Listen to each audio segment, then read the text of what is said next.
Palmeiras pode faturar nos próximos dias apenas com atletas da base, que não foram grandes sensações, cerca de 200 milhões de reais, dinheiro extremamente útil na busca por um volante para o lugar de Richard Rios. Tem ainda novidades sobre Enciso, que é alvo do Palmeiras, as últimas do mercado, bastidores, finanças e muito mais. Fala aí pessoal, sou Jorge Nicola, bem-vindos a mais um vídeo do canal, sempre bom ter vocês por aqui. Queria pedir para você deixar like, se inscrever no canal e comentar sobre tudo que achar interessante. Quanto mais comentários e likes, mais esse vídeo chega para outras pessoas. Combinado? Hora de falar sobre Enciso, o meio-campista, meio-atacante, para ser mais preciso, que pertence ao Brighton e que foi alvo do Palmeiras em todos os últimos dias.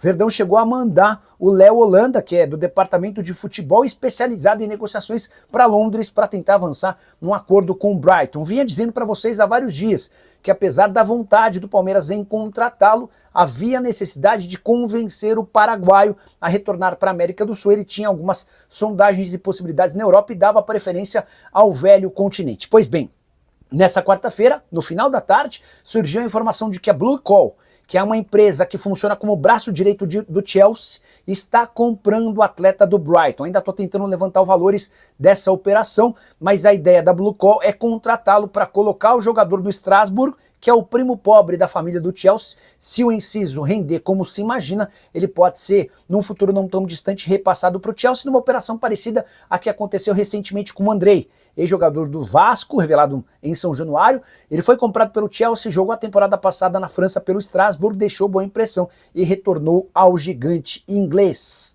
Importante contar ainda que o Palmeiras desejava muito a contratação desse atleta por entender que o Enciso seria titular absoluto e peça super importante do time de Abel Ferreira. Só mais um ano de contrato no Brighton, era possível contratá-lo por algo na casa dos 14, 15 milhões de euros, mas aí pesou a vontade de continuar na Europa e continuar e seguir ligado a um grupo de clubes importantes, entre eles o Chelsea. Hora de falar sobre o Palmeiras, que vive fase iluminada, pelo menos em relação à arrecadação. Nos próximos dias, 4 atletas que nunca foram grande destaque com a camisa alviverde devem assegurar perto de 200 milhões de reais ao Verdão. São eles Gustavo Mancha, Thales, Kevin e Benedetti. Quero começar pelo caso já consumado. O Thales está trocando o Palmeiras pelo Olympiacos, operação de 7 milhões de euros.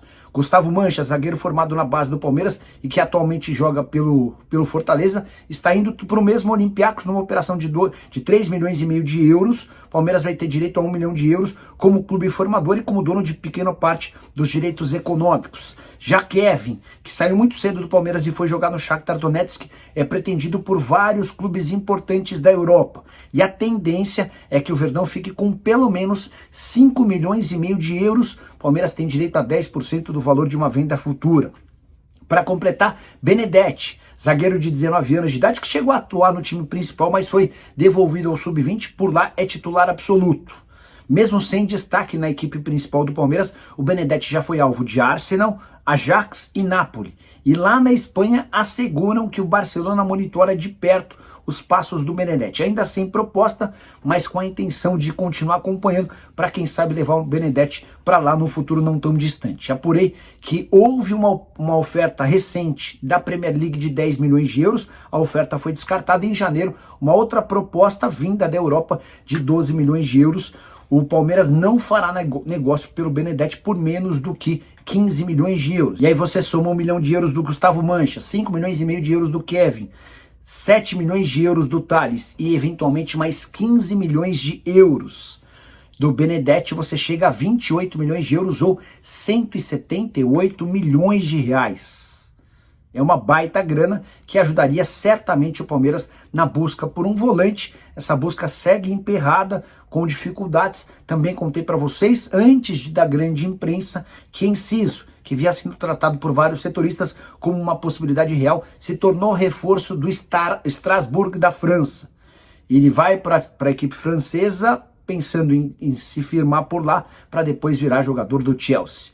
Só para completar em relação ao Verdão, registrar que Jefité foi anunciado como reforço palmeirense, atleta comprado do Rangers, vínculo até julho de 2030. Bora falar agora sobre uma boa oportunidade de mercado para clubes brasileiros que precisam de zagueiro. Luizão, 23 anos de idade, revelado no São Paulo e contratado na sequência pelo West Ham, acaba de rescindir seu contrato com o clube inglês, ou seja, está livre para fechar com quem bem entender. Ele já havia, antes mesmo dessa rescisão, sido consultado por clubes brasileiros. O Santos foi um dos interessados no Luizão. Mas há também ofertas do futebol europeu e essa definição deve acontecer nos próximos dias. Luizão, que não conseguiu jogar com a camisa do West Ham, ele formava dupla de zaga no São Paulo com o Beraldo, saiu antes de se tornar uma peça importante do time profissional, até por isso chegou sem grande destaque no West Ham. Foi mais utilizado no Sub-20, chegou a ser emprestado para uma equipe da Polônia, onde também não foi bem. Se você tem alguma opinião formada sobre o Luizão e gostaria dele no seu time do coração, já usa o espaço para comentário e registra o que você pensa. Combinado? Seu conhecimento, qual seria um ótimo camisa 8 para ser contratado? Obrigado e grande abraço. Ricardo, pro Palmeiras, imagino que você esteja perguntando, porque hoje o Palmeiras é quem mais busca, né? Eu acho que o Wendel seria um baita reforço, o Andréas Pereira seria um baita reforço, mas esses caras são muito caros. Se eu fosse dirigente do Palmeiras, eu tentaria a contratação de Frank Mercado. Esse cara joga no futebol equatoriano, recentemente meteu gol e deu assistência na eliminação do Vasco na Sul-Americana. Joga no Independente Del Valle, muito bom jogador, gosto demais dele, tá? Por que o Abel não coloca o Gilberto, que é melhor que o Giai? Fabão, eu acho que o Abel não tá botando muita fé no Gilberto, que é ótimo lateral da base, né? Porque quando o Marcos Rocha e o Mike saem, na teoria o Gilberto viraria o reserva imediato do Giai. Mas quando o Palmeiras vai ao mercado e compra o Kelvin, isso mostra que nesse momento os caras ainda não estão botando muita fé no Gilberto. Bora mudar de assunto e falar sobre Andréas Pereira. Meio-campista e velho sonho do Palmeiras nos últimos dias, o Verdão voltou a sondar a possibilidade da contratação do atleta. Andréas está com 29 anos de idade, ainda pertence ao Fulham e ficou de fora da estreia do time na Premier League, assistiu no banco de reservas ao jogo do seu time. Importante contar que a sondagem não deve avançar. Isso porque o Palmeiras, nessa tratativa inicial, foi informado de que o Andréas Pereira pensa em deixar o Fulham, mas apenas para jogar no futebol europeu. Ele pretende se mudar para um time que dispute títulos com mais frequência. No Fulham, a chance dele ser campeão é muito pequena. Na janela do início do ano, o Palmeiras chegou a sugerir ao Fulham 18 milhões de euros, ou 115 milhões de reais. A informação que corre no Palmeiras hoje é de que não há mais a possibilidade de um investimento desse tamanho, até porque reforços de peso já foram adquiridos pelo Palmeiras ao longo do ano, ou seja, essa grana que estava disponível para a compra do Andréas Pereira foi utilizada em outros nomes. Verdão segue na busca por um substituto para o Richard Rios, mas não tem nenhum nome próximo de ser fechado. Marcel Ruiz pretende continuar no Toluca ou se mudar para a Europa. Nelson de Ossa virou reforço do Betis. Wendel e Andréas Pereira não tiveram avanços. Só para completar, registrar também que o Palmeiras pretende lançar sua terceira camisa da temporada de 2025 na partida contra o Sport, marcada para o Allianz Parque na próxima segunda-feira. Rapaziada boa, ficamos aqui com aquele giro de notícias do maior clube do Brasil. A gente tá falando realmente do Palmeiras. Se você ficou no vídeo até agora, jamais, em hipótese alguma, esqueça de deixar aquele like maroto, se inscreva no canal, ativa também o sino das notificações para ficar por dentro de todas as atualizações do Verdão, que a gente está trazendo vídeo diariamente para você, combinado? Hoje tem jogo do Palmeiras, deixa aí no comentário o seu palpite, para mim 2-0 Verdão, deixa aí a sua opinião sobre o jogo de hoje. Valeu, um grande abraço, até o próximo vídeo, fui!